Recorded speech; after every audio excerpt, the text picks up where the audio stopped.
Alright, so ladies and gentlemen, the Gunners family. How are they today? Oh yeah, Papa, let us do that thing as we always do, and you know now. You know as we always do that thing now. Let us look out into one or two matters we be saying a talking point with the sub around the club. Ahead of that one game where they come up this night between PSG and Tottenham. Make I quickly do this one, make we drop am aside. Because tonight we must banter Tottenham. Wetin just dey ground we say their fans no too plenty for this angle. But anyway, that's not the cocoa of the cocoa in this video.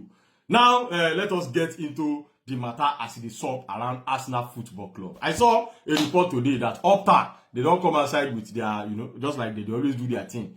They said Arsenal are the number 3 teams of the club where we say they get the hardest fixtures in the first 6 Premier League games.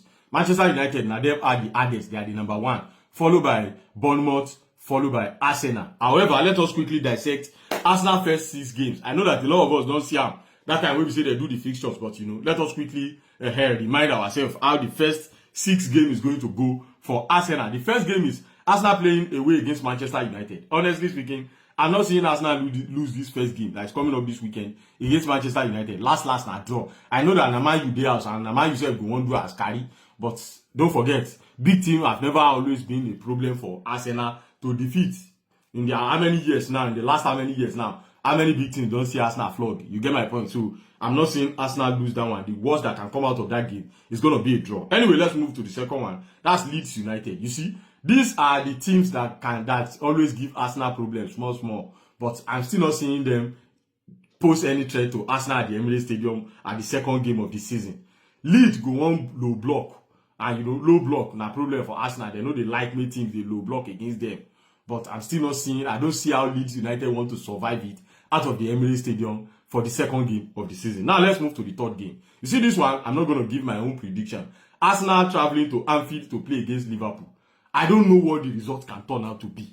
I feel like after we for this game, we have to watch the first 2 games for both clubs first before we can come outside to predict what probably the outcome might be. So on this one, I want to stay neutral. Moving on now, the third game of the season for Arsenal will be coming up at the Emirates Stadium, and it is Nottingham Forest that they will be welcoming to the Emirates Stadium. See, Nottingham Forest has not always been a problem to Arsenal. If you watch their past record, Arsenal they always will put them away, even when they are the hot. Last season, we look like say Nottingham Forest the hot. Arsenal catch them, you will put them away. So let's see how the matter will be. Moving on now to the 5th game of the season for Arsenal Football Club. That's at the Emirates Stadium against Manchester City.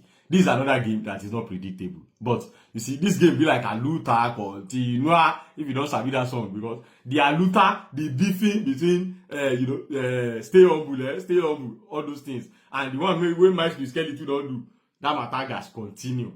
So this is one that will be very, very interesting. And the last out of the first 6 fixtures for Arsenal now, this one will be say I feel like it is not predictable for me, because Newcastle has always been a team that has always given Arsenal problem. Even when they meet for preseason, they still pose threats.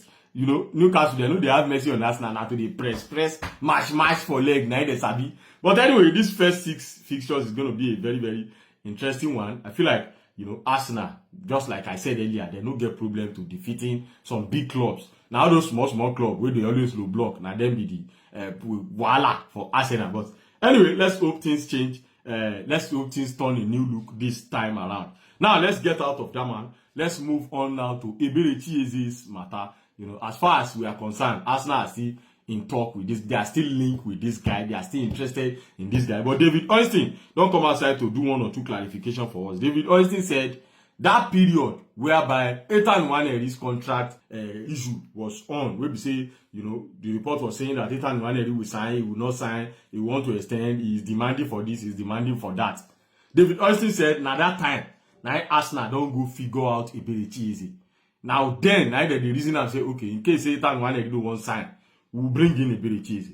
But now that Ethan Nwaneri has now extended his contract, Arsenal are now kind of reluctant, they are now kind of slow on moving on with Eberechi Eze. So, as things stand right now the extension of contract where Nwaneri extend, now it cause the slow motion where we say Arsenal don't dey slow now. But anyway, David Oistin himself continued by saying that Arsenal still prioritize getting Eberechi Eze. but that will be determined by the departure of players first.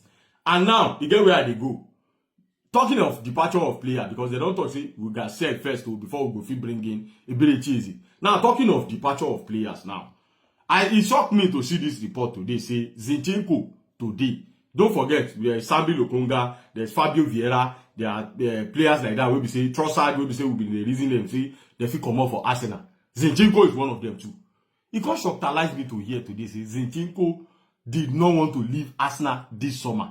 Mind you, don't forget, Zinchenko have 1 more year left. 1 more year left on his contract. Make I not talk another thing. 1 more year on his contract. And now Zinchenko want to run down his contract whereby leaving Arsenal for free. I can't ask myself, wait, should a player go tell Arsenal what they want to do? I been at Arsenal go tell the player what they want to do. This is the best time to sell Zinchenko. Even if na 10 naira, na get for pocket. Now something. This is the best time to sell Zinchenko. But the guy is now coming outside to say that he no one leave.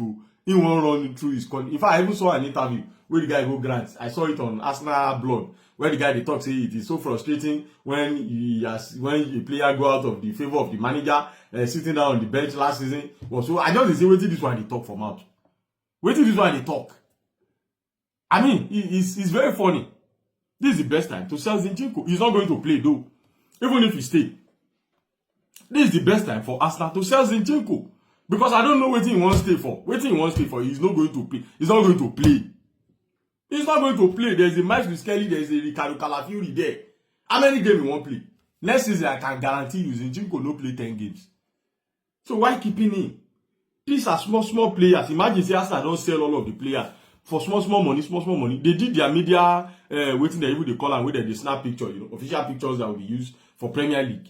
And it shocked me to see players like Sambi Lokonga.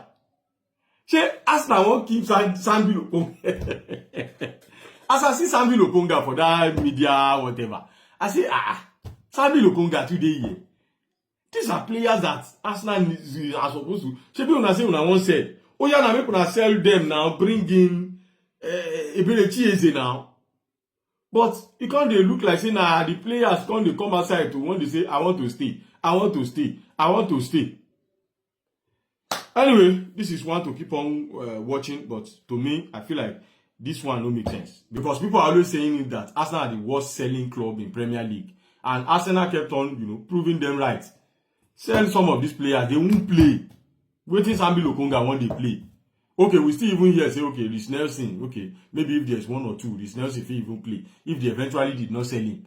But Sambi Lokonga, keeping him for what? Zinchenko for what? Players in the likes of Gabriel Jesus, you suppose not come out. Make money. If you gather all of this money together at the end of the day, now something. You go pay for Ebere Chieze.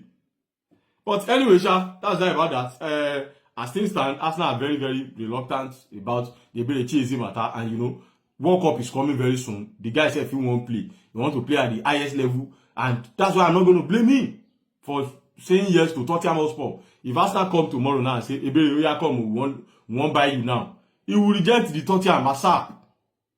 Anyway, ladies and gentlemen, we'll go see about this level. Let me know what you guys think at the comment section about your first 6 fixtures and about Ebere Chieze, Ethan Nwaneri, and Zinchenko that is refusing to leave the club. And I'll see you guys later.